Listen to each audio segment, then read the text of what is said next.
በጉጉት ሲጠበቅ የነበረው የመጨረሻው ብሎክ ለሽያጭ መውጣቱን ስንገልጽሎ በታላቅ ደስታ ነው። በአዲሱ ብሎክ ከዝቅተኛ ወለል አማራጭ የጠዋት ፀሐይና ማራኪ የከተማ እይታ ያላቸው ቤቶችን በ8% ቅድመ ክፍያ ከ60% የባንክ ብድር ጋር የተመቻቸላቸው እንዲሁም እስከ 30% የሚደርስ ቅናሽ ያላቸውን ቤቶች በለቡ መብራት የግሉ ያድርጉ።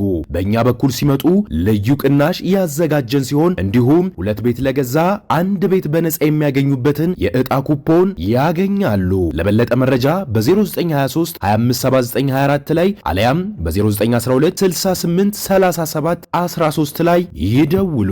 ጤና ይስጥልን አድማጮች፣ ይህ አዋዜ ልዩ ላልሰማችሁ ነው። ከመረጃዎቹ ጋር አብርሃም መኳንንት ነኝ። ባንኮች በአስገዳጅነት የቦንድ ግዢ እንዲፈጽሙ የሚያደርጋቸው መመሪያም ከመጪው ሰኔ ወር ጀምሮ ሊነሳ መሆኑ ተሰማ።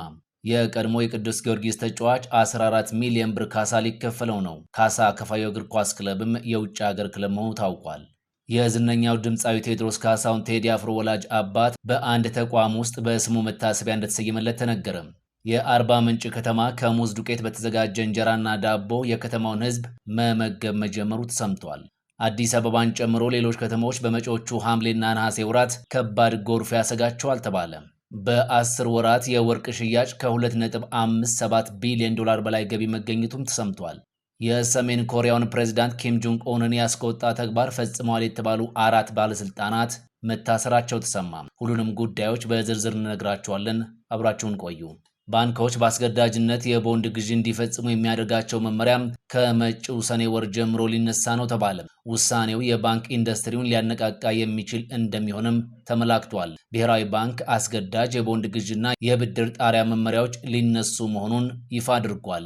እነዚሁ አስገዳጅ መመሪያዎች በመጪዎቹ ሰኔና መስከረም ወር ላይ ሙሉ በሙሉ እንደሚነሱ የብሔራዊ ባንክ ዋና ገዢ አቶ ማሞ ምህረቱ ይፋ አድርገዋል። ላለፉት 2 ዓመታት በባንኮች ላይ ተጥሎ የነበረው የብድር ጣሪያ ገደብ በመስከረም ወር ላይ ይነሳል ነው የተባለው። የመመሪያዎቹ መነሳት የፋይናንስ ዘርፉን ለማሻሻል ከሚወሰዱት ቀጣይ እርምጃዎች መካከል እንደሚካተቱ የብሔራዊ ባንክ ዋና ገዢ ማብራሪያ ሰጥተዋል። ውሳኔው ባንኮች ለረጅም ዓመታት በአስገዳጅነት ቦንድ ሲገዙበት ከነበሩበት ሁኔታ ለውጥ እንደሚያመጣ ይታመንበታል። ከዚህ ቀደም ባንኮች ከሚሰጡት ብድር 27 በመቶውን ለልማት ባንክ ቦንድ ግዢ እንዲያውሉ ይገደዱ ነበር።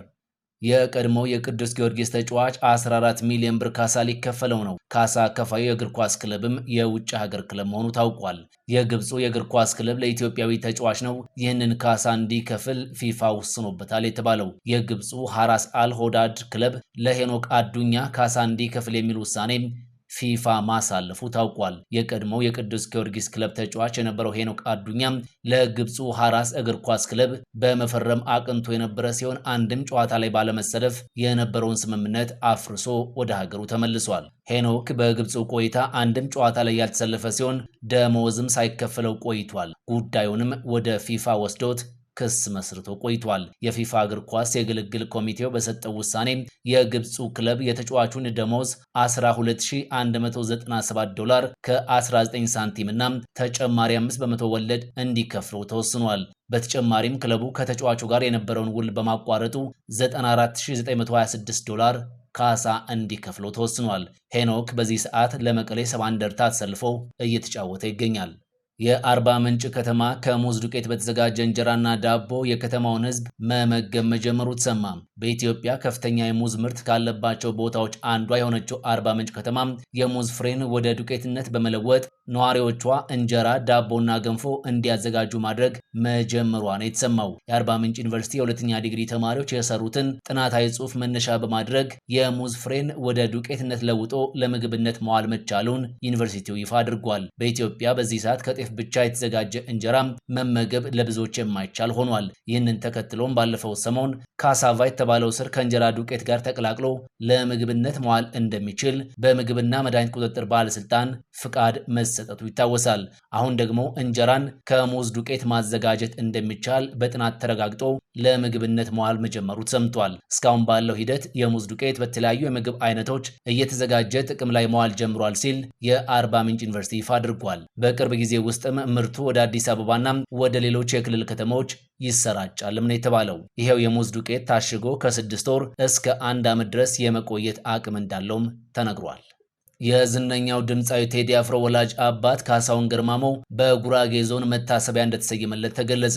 ጋዜጠኛና የመድረክ አስተዋዋቂ የነበረው አቶ ካሳሁን ገርማሞ መታሰቢያ የተሰየመለት በሕይወት እያለም ከአቅመ ደካሞችና ከህፃናት ጋር በተገናኘ በሰራቸው የበጎ ስራዎች እንደሆነ ታውቋል። በአንድ ወቅት አቶ ካሳሁን ገርማሞ ወደ ጉራጌ ዞን ሶዶ ወረዳ በተጓዘበት ወቅት ትምህርት ቤት ለመሄድ አቅም ያጡ ህፃናትን ከተመለከተ በኋላ ከሌሎች ወዳጆች ጋር በመሆን እነዚያ ህፃናት ትምህርት እንዲያገኙ አድርጓል።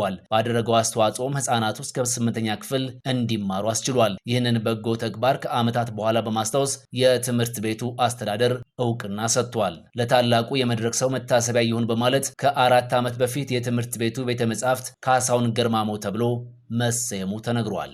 በመጪዎቹ የክረምት ወራት ጎርፍ ሊያስከትል የሚችል ከመደበኛ በላይ የሆነ ዝናብ ሊኖር ስለሚችል ተቋማት ዝግጅት እንዲያደርጉ ኢጋድ ጠየቀም። በተለይም በአዋሽ ወንዝ ተፋሰስና በከተሞች አካባቢ ባለድርሻ አካላት በትብብር መስራት አለባቸው ሲል የምስራቅ አፍሪካ የልማት በይነ መንግስታት ኢጋድ የአየር ትንበያና ትግበራ ማዕከል ይፋ አድርጓል። ማዕከሉ በመጪዎቹ የክረምት ወራት ከመደበኛ በላይ የሆነ ዝናብ ሊኖር ይችላል ተብሎ እንደሚጠበቅ ትንበያውን አስቀምጧል። በተለይም በሐምሌና ነሐሴ ወራት ለተከታታይ ቀናት የሚዘልቅ ከባድ ዝናብ ሊኖር እንደሚችል የአየር ትንበያ መሳሪያዎች ያመላክታሉ ብሏል። በመሆኑም በቆላማ አካባቢዎች በአዋሽ ወንዝ ተፋሰስና በከተሞች አካባቢ ጎርፍ ሊከሰት ስለሚችል አስፈላጊው ጥንቃቄ መወሰድ እንዳለበት ማዕከሉ ከወዲሁ ጥቆማውን ሰጥቷል። በዚህ መሰረትም የቅድመ ትንበያ መረጃን መሰረት በማድረግ የአደጋ ስጋት ስራ አመራር ኮሚሽን፣ የኢትዮጵያ ቀይ መስቀል ማህበርና የሜትሮሎጂ ኢንስቲትዩት የጎርፍ አደጋው ተከስቶ በሰውና በንብረት ላይ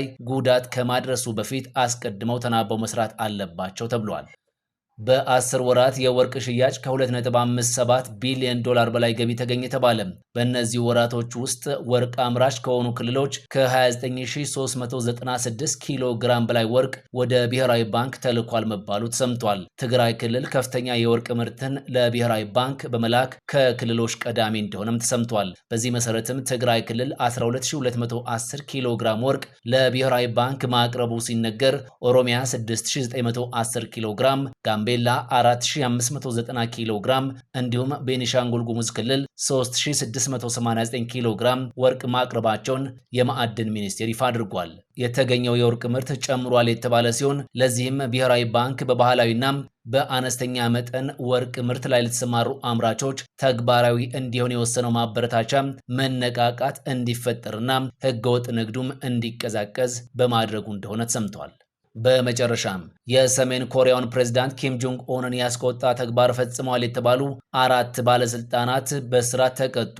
ሰሜን ኮሪያ የገነባችው የጦር መርከብ መክሸፉን ተከትሎና መሪዋ በመቆጣታቸው ነው የሥራ ኃላፊዎቹ ለእስር የተዳረጉት ተብሏል። 5000 ቶን የሚሸከመው የጦር መርከብ በመገልበጡ የተነሳ ውሃ ላይ የሚያርፈው ዋነኛው የመርከቡ ክፍል ጉዳት ደርሶበታል። ኪም ጆንግ ኡን ይህንን ክስተት የአገሪቱን ክብርና ኩራት በእጅጉ የጎዳ የወንጀል ድርጊት በማለት ጠርተውታል። መርከቡ በአሁኑ ሰዓት በባለሙያዎች ጥገና እየተደረገለት እንደሆነም ታውቋል። በዚህ ክስተት ምክንያት እስካሁን ለእስር የበቁት ከፍተኛ ባለስልጣናቶች ናቸው። ሰሜን ኮሪያ የጦር መርከቡ በተሰራበትና በከሸፈበት ሰሜናዊ የሀገሪቱ ክፍል የመርከብ ግንባታ የሚገኙ ባለስልጣናት ነው ለእስር የዳረገችው። ባለስልጣናቱ ዋና ኢንጂነር፣ የግንባታ ኃላፊና የአስተዳደር ስራ አስኪያጅ መሆናቸው ተሰምቷል።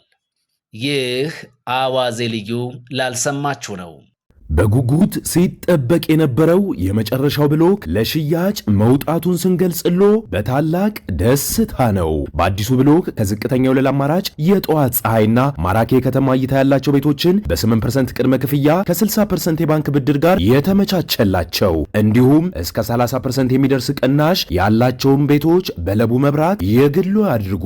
በእኛ በኩል ሲመጡ ልዩ ቅናሽ ያዘጋጀን ሲሆን እንዲሁም 2 ቤት ለገዛ 1 ቤት በነፃ የሚያገኙ በትን የዕጣ ኩፖን ያገኛሉ። ለበለጠ መረጃ በ0923 257924 ላይ አለያም በ0912 6837 13 ላይ ይደውሉ። ፈጣን ያልተሰሙ መረጃዎችንና ትኩስ የኪነ ጥበብ ዜናዎችን ለማግኘት የቁም ነገር ሚዲያ የዩቲዩብ ቻናልን በመቀላቀል ቤተሰብ የሆኑ ቻናላችንን ሰብስክራይብ ያድርጉ። በቲክቶክም አለን። ቁም ነገር ሚዲያ ኦፊሻል ብለው ይከተሉን። እናመሰግናለን። ቁም ነገር ሚዲያ፣ ለቁም ነገር እንሰራለን።